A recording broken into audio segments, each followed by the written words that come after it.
Welcome back to Eagles Draft Central. We're going to take a look at what the Eagles might be doing in the draft. It's upcoming 2.5 weeks to go.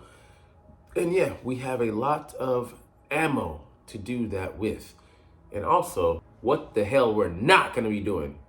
And a sneak peek, just a little bit, at the Packers game that'll be played in Sao Paulo or somewhere in there. What's up, it's your boy Cintron coming back at you with another analysis video. And I kid you not, that's my real name.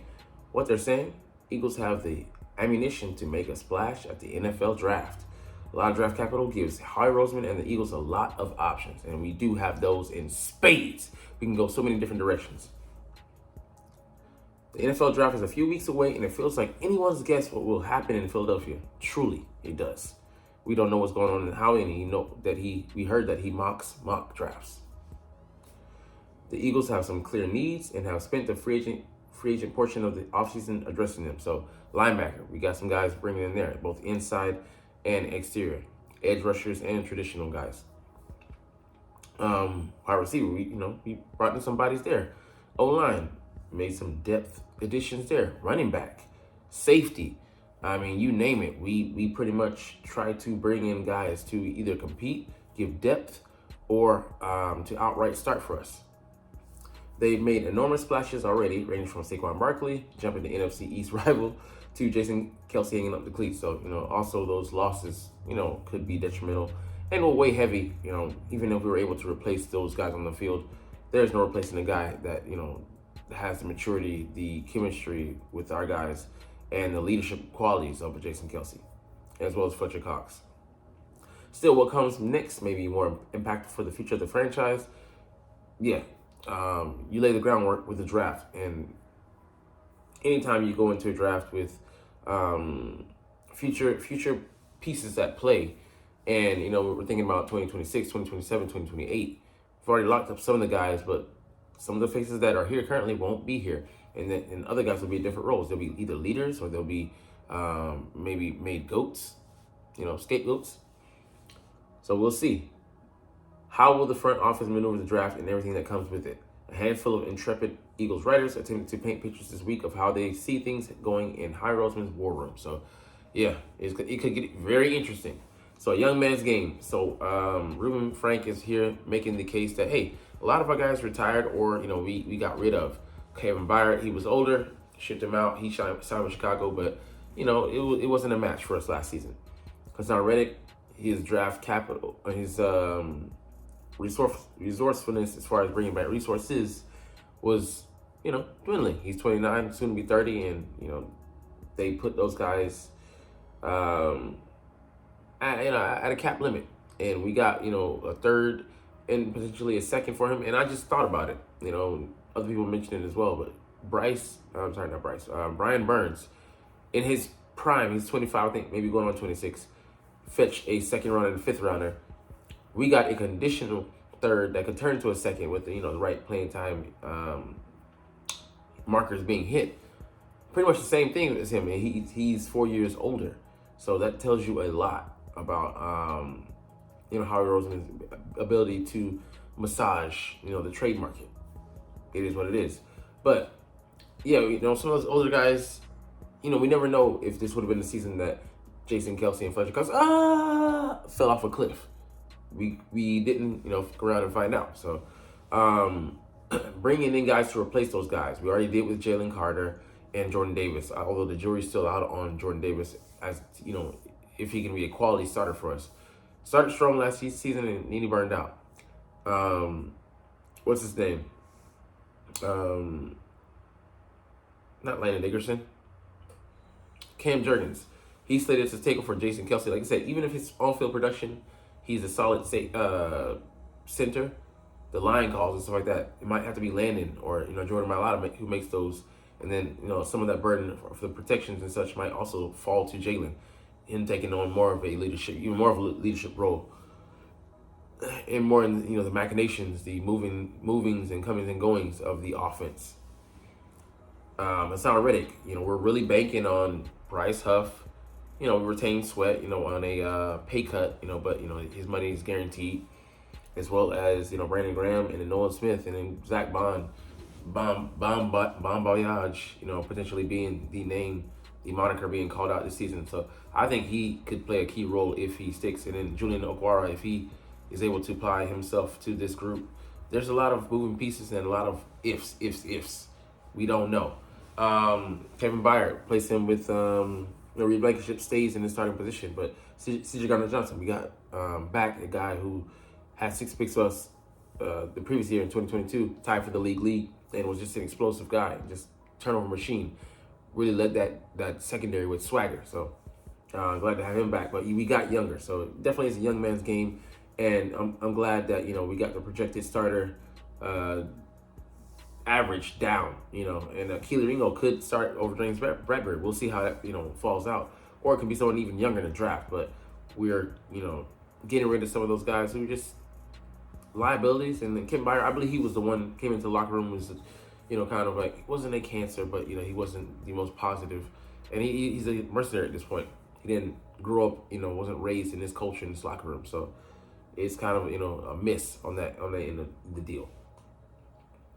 Capital gains.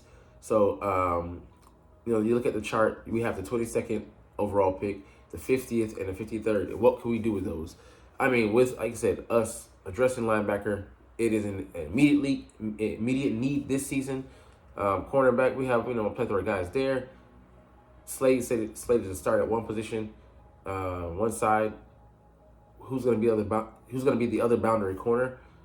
How we might, go at the trade route. There's some options we had there. So isn't a definitive move that we draft a corner in the first or second round. We could, go alternative routes, trade. Hopefully not, free agency, because who's left right now is not good. They're out there for a reason. And the 50 and 53rd pick, I could see us going any number of routes. It could be corner, receiver, then lineman. Or it could be lineman, edge, and then corner. Or it could be receiver, corner, and then who knows? Safety. Hell, I don't know. So, that's what I love, how convoluted that, how he has made the picture. No one should have a beat on us of what we're going to do. Yes, we have leanings. We drafted defensive linemen and offensive linemen heavy in the last 13 or so drafts. I think 9 of the 13 picks for last picks from Howie have been either a defensive lineman or offensive lineman. So you're slated to go that route most likely. And I'm not saying there's so much to be had. We don't have a third round pick, but with those picks in that area, I think we're in the sweet spot where teams really want to get a guy or two and we'll be able to trade down. Let's say at 22nd, Kool-Aid McKinstry's still on the board, and we want to trade down. We get some more draft capital. Hopefully, get a third, get that third back, so we can just maneuver, have the option to maneuver. But as well, let's just say Quinyon Mitchell slips, we can he slips to 14, 15, 16. I say 16 is that magic number. If he really makes it there, go up and get him. Sacrifice one of those second round picks. People saying, I know that the argument is oh, we're losing out on a player. There's no guarantee that it's going to be a player. We've done this so many times.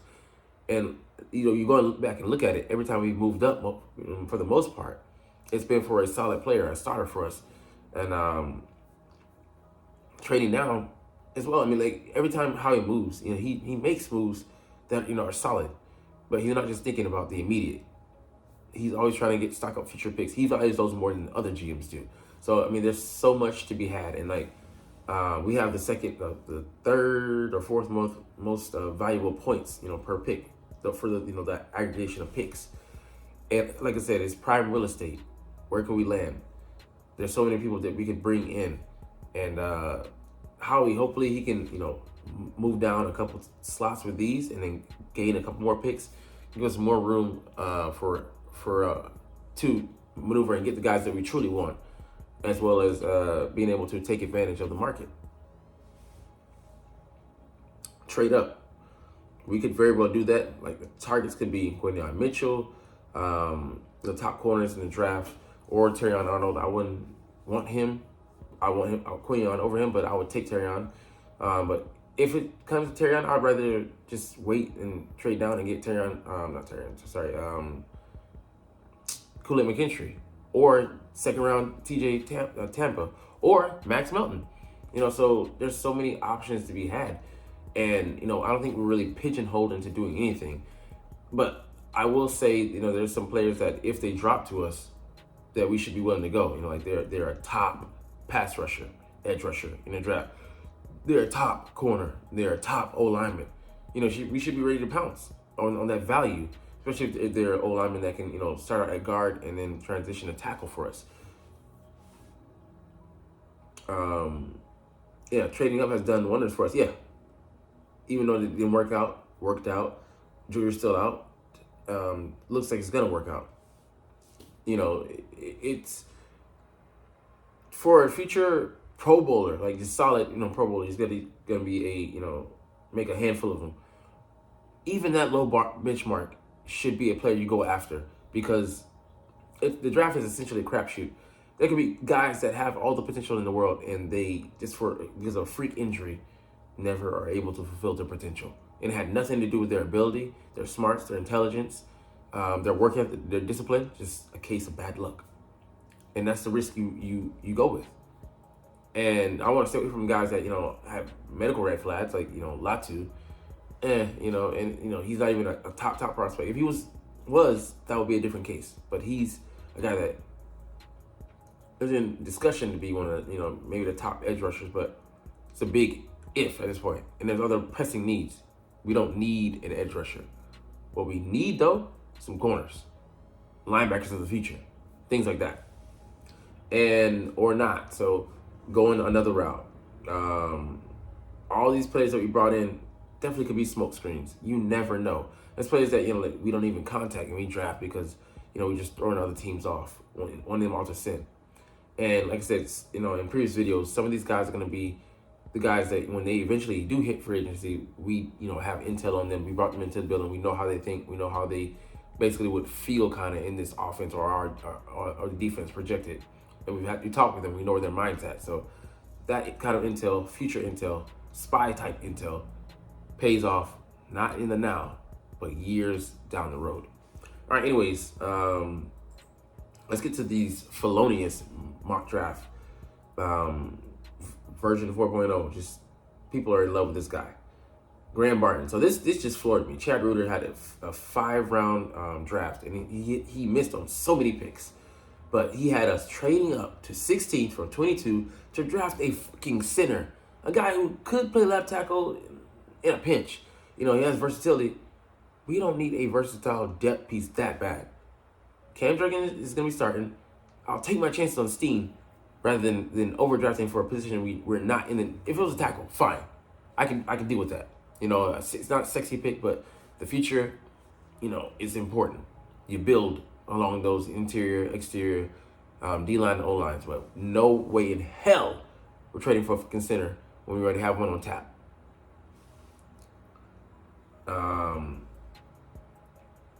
He picked Adonai Mitchell. I like that, but still, that's the one good pick I think he had. Bo Braid, a one-way old school dinosaur safety. No thanks. Jerry Wiley, tight end. Nah, could wait. Not even if I'm gonna get that guy. Go ahead and get Theo Johnson. The fuck. Kalen King, inconsistent and not low. What do you call it? Weak play strength. Nah. Caden Wallace, I say potentially. And Cintron, Jeffcoat, don't know too much about him, but at that point, sure, why not? But there's other positions I'd rather go. But here, this is a love fest where it begins with Nate Wiggins. And I get it. He ran a 4.28 at the combine and, compromised himself at the end of it. Got hurt, so he could potentially have run faster. But he's 6'1", 173. Definitely reminds you of Emmanuel Forbes last year. And then at least he had, he was a pick magnet in college. This guy only had 3 picks. So I believe he's probably the best pure cover corner. That being said, don't like the size. And if we had a scheme where we asked the corner just purely to cover for them, 90% of the time. In this scheme, Vic Fangio, we asked you guys to do so much supporting the run game. And with that wiry frame, he ain't gonna be able to do it. Nah. So I don't want to see him set up for failure. Love the coverage, but don't like the overall game. And that's fair to say. Again, Nate Wiggins, nope. Nate Wiggins, nope. Nate Wiggins, nope. Nate Wiggins, nope. Jared Verse. Now, this is a guy I have going, most people have going. I'm saying like I'm an expert or some shit. But top 15.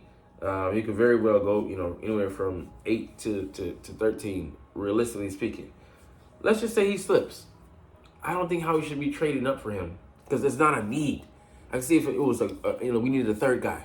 We don't need a third guy this year. This guy, yes, Zach Bond's on a 1-year deal. Julian Oguaro is, after this year, we would just have Bryce Huff and Nolan Smith. That's your third guy. Still not pressing. And you can draft a guy lower than that, so we have other places, other guys that are premium. Now, if he falls into your lap at 22, turn the card, I wouldn't fault you for doing that. But you don't make a move for this guy. You let him come to you. You don't come to him. Pause. But yeah, he's a beautiful prospect. And out of my Florida State, woo! I'm water, so, I love that. But nah. But this guy here, definitely, I'm making a move for him. He ain't making it to 22. I almost can guarantee you that. Has the future, projected, future. Anyways, I'm bogging that up, but it's late in the video anyways, you ain't watching. Of a perennial Pro Bowler, potentially all pro. So, gotta have a guy like this, and I'm tired of us picking up other spare parts from other guys. And yes, some of the spare parts, plug and play for, a couple thousand miles and they're good to go, but nothing like buying brand new, you know what I'm saying? But, hopefully this guy, if we brought in Quinion, he could definitely help us in preparing to play this game here, where they have a gaggle of guys that they got ready. So we're gonna talk about that in the short. But you're not even watching though. But it's all good because I love talking about the Eagles and I love making these videos. So officially, we're gonna chunk the deuces. But as always, it's fly Eagles fly and let's motherfucking go. Like, comment, share,